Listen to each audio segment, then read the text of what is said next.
বুঝতে পারছি না, ঈদের আগেই পুড়ে গেল বস্তিবাসীর ঘরবাড়ি। আসলে এটা কি? এটা কি দুর্ভাগ্য নাকি ষড়যন্ত্র? সন্দেহ লাগে, গন্ধ লাগে। কালকে বাদে পরশু দিনই আমাদের ছোট ছোট বাচ্চাগুলি মুখের দিকে তাকালেও কি কেউ মায়া হয় না। আমার বাচ্চারা যদি মরে যেত, আমার বাচ্চারা ঘরে ঘুমানো ছিল, এই বাচ্চা আমি টাইম না করলে থেকে কোনো রকম উঠে আমি ঘর থেকে বাইরে এসেছি ভাই। আমরা গরিব মানুষ, আমরা কোথায় যাব? আমাদের ঠিকানা বস্তি। সব শেষ, ব্যবসা বাণিজ্য সব শেষ। আমি কেমন খাবো? আমাকে কিভাবে সব আমাকে চোখের পানি ছাড়া আর কিছু নাই। উপরে লাগছে যদি আমাকে দিয়ে আমাদের এখানে পরিকল্পিতভাবে আগুনটা লাগানো হয়েছে। 3 দিন আগে আমাদের এখানে ভেঙে দিয়ে গেছে সরকার। যে না বলে যে না, যে 3 দিন আগে ভেঙে দিয়ে গেছে সরকারে, বলছে যে কি লেগে আপনারা যেন বস্তিবাসী হয়ে আছেন, কি লেগে সরকারি জায়গায় বসবাস করতেছেন। আমরা গরিব মানুষ, আমরা কোথায় যাব? আমাদের ঠিকানা বস্তি, আমাদের ঠিকানা বস্তি। তাই এখন আমাদের ভেঙে দেবো বা পুড়িয়ে দিব, কিন্তু আমাদের একটু সময় দিতে হবে। ঈদের সামনে করা ছেলে মেয়ে নিয়ে আমরা কোথায় যাব? এখানে আমরা যে আমিনুল সাহেবের কাছে এই অনুরোধ নিয়ে গেছিলাম, তারা লোকের মাধ্যমে আমাদেরকে কুকুরের মতো দূর করে তারাই দিয়েছে। আমাদের কথা কোনো ইয়ে নাই। ওখানকার মিডিয়া আমাদের কথা সব রেকর্ড করলো, ওখানে মিডিয়া দিয়ে আমাদের কথা সব রেকর্ড করা, ওই পাশে নেওয়ার পর মিডিয়ার রেকর্ডটা কাটিয়ে দিল, প্রচার দিল না। পেটে ভাতে করে ঢাল ভাত খাইলাম। আল্লাহ মানুষ জন্ম বানাইছে, খাদ্য ছাড়া রাখবো না।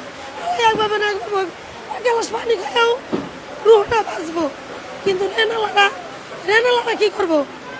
আমার 1 মাস টাইম দিব, 2 মাসের টাকা দিতে হবে। আমি কই থেকে দিব? আমার সব শেষ, সব শেষ। ব্যবসা বাণিজ্য সব শেষ। আমি কেমন খাবো? আগে তো ঘর আসলে ঘর ভালো লাগে না, যেমন চলছি। একটা ফেলা দিতে গেলে 10,000, 12,000, 15,000 এরকম লাগে না? ছেলে মেয়ে এত টাকা নেওয়া সম্ভব? একেবারে ভাই ওই উচ্ছেদের কারণে পুরো পরিপূর্ণ আমাদের এনে 1 মাস টাইম দেওয়া হয়েছে। আমাদের বলছে তোমাদের 1 মাস টাইম, তোমরা বস্তি সরায় ফেলাইবা। তা আমরা মনে করছি ভাই সামনে 2 দিন ঈদ আছে, তাই ঈদটা কাটাই আমরা নাইলে সরায় ফেলাই। আমাদের বলতো যারাই এই যে চক্রান্তে জড়িতছে, ওনারা আমাদের বলতো যে তোমরা তাড়াতাড়ি চলে যাও, তোমরা ওইটা যাও, নাইলে তোমাদের বস্তিতে আগুন লাগাইবো কিংবা তোমাকে কোনো ক্ষয়ক্ষতি হইব। আমরা তো মনে করছি আমাদের 1 মাস টাইম দিছে, 1 মাসের মধ্যে আমরা চলে যাবো, আমরা যার জন্য মতো চলে যাবো। কিন্তু কেন ভাই এই চক্রান্তটা কেন আমাদের এরকম রাস্তার ফকির বানাইলো? কেন বানাইলো? কি লেখা বানাইলো? আমরা কি দোষ করছিলাম ভাই? আমরা তো দেখি আমাদের কোনো দোষ নাই, এখানে আমাকে কি দোষ ছিল যে আমাদের এরকম পথের ফকির বানাইলো? কালকে বাদে পরশু দিনই আমাদের ছোট ছোট বাচ্চাগুলি মুখের দিকে তাকালেও কি কেউ মায়া হয় না। আমার বাচ্চারা যদি মরে যেত, আমার বাচ্চারা ঘরে ঘুমানো ছিল, এই বাচ্চা আমি টাইম না করলে থেকে কোনো রকম উঠে আমি ঘর থেকে বাইরে এসেছি ভাই। আমি এখন কি করবো ভাই?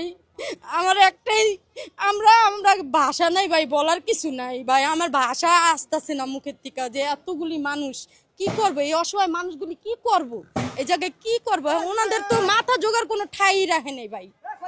এমন ভাবে ভাঙলো, ধরেন মানুষ উঠতে এক জায়গায় একটু বসতে পারতো, এমন ভাবে দিছে ভাই, আগুনে পানিতে কোনো কিছুই কিন্তু থাকে না ভাই।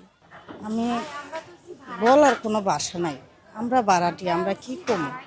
আমরা ভাই গরিব মানুষ, চলার মতো চলে খাওয়ার মতো যা আমাদের দরকার তা তো আমাদের ছিল। এই যে 2টা বাচ্চা, খাট ছিল, ওয়ার্ড্রোব ছিল, 2 রুম ছিল, তো আলমারি ছিল, হাঁড়ি পাতিল, টিভি, ফ্রিজ, এগুলো আমরা কিছুই নিতে পারিনি, বের করতে পারিনি। কাপড় চোপড়টাও বের করতে পারিনি। বাচ্চার বই খাতা, অনেক প্রয়োজনীয় জিনিসপত্র, ওগুলো সব পুড়ে গেছে। এটা কারা করছে? এটা পরিকল্পনাভাবে আগুন লাগাইছে। কিছুদিন আগে ভাঙছে এটা। এই যে এলাকার কিছু নেতা পেতারা এই জায়গা শুনছি বিক্রি করে দিচ্ছে।